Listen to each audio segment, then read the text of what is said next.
Okay, तब तो मुझे भाषण देने की जरूरत ही नहीं। जब आप परिवर्तन खुद ही कर देंगे तब भाषण देने की क्या जरूरत है? भाषण देना है, देना है।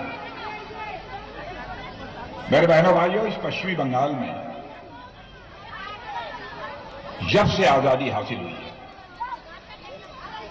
तब से इस पश्चिमी बंगाल का जितना विकास होना चाहिए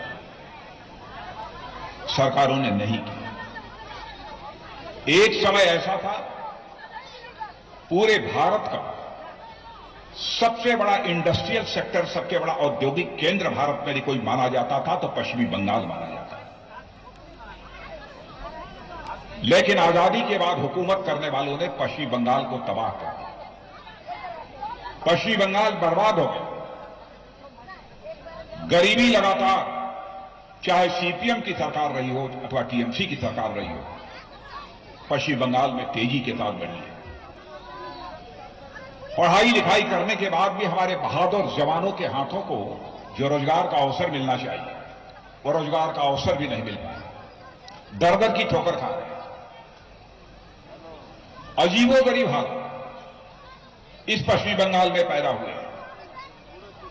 चाहे सीपीएम रही हो, चाहे ममता दीदी की टीएमसी रही हो, जब चुनाव का समय आता है ये लोग वादे करते हैं लेकिन अपने वादों को पूरा नहीं करते।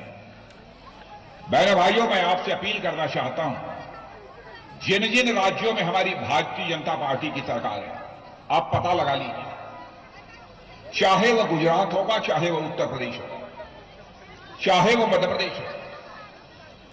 बहनों भाइयों, भारतीय जनता पार्टी की सबसे बड़ी विशेषता यह है जो हम करते हैं, जो हम कहते हैं, हम वह करके दिखाते हैं। यही हमारी सबसे बड़ी ताकत है।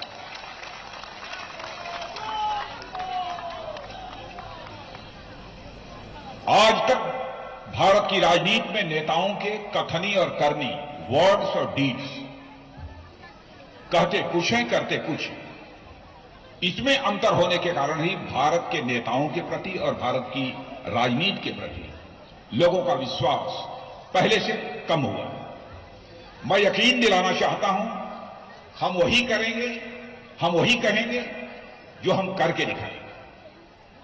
और मैं दावे के साथ कहना चाहता हूं, जिस तरीके से हमारे प्रधानमंत्री मोदी जी के नेतृत्व में केंद्र में सरकार चल रही है और अन्य राज्यों में भी हमारी भारतीय जनता पार्टी की सरकारें चल रही हैं, तो भारत की राजनीति में जो है विश्वास का संकट पैदा हुआ है, इसको हम लोगों ने चुनौती के रूप में स्वीकार किया है और भारत की राजनीति से हम इस विश्वास के संकट को समाप्त करके ही दम लेंगे। यह मैं दावे के साथ कहना चाहता हूं। बंगाल का जहां तक प्रश्न है, बंगाल भारत की एक राजनीतिक, आध्यात्मिक और सांस्कृतिक चेतना का एक केंद्र माना जाता है। आज बंगाल की पहचान किस रूप में हो रही है कि बंगाल में टीएमसी की सरकार है, यहां कटमनी चलता है।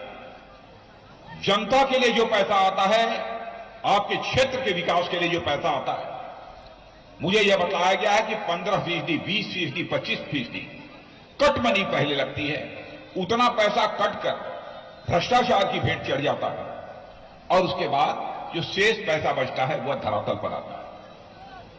जमीन पर आने के बाद भी बहुत सारे लोग उस पैसे की लूट करते हैं। जितना विकास होना चाहिए वह विकास नहीं हो पाता। बहनों भाइयों, 7 वर्षों से केंद्र में मोदी जी के नेतृत्व में भारतीय जनता पार्टी की सरकार देख रहे हैं। अन्य राज्यों में भी हमारी भारतीय जनता पार्टी की सरकार है।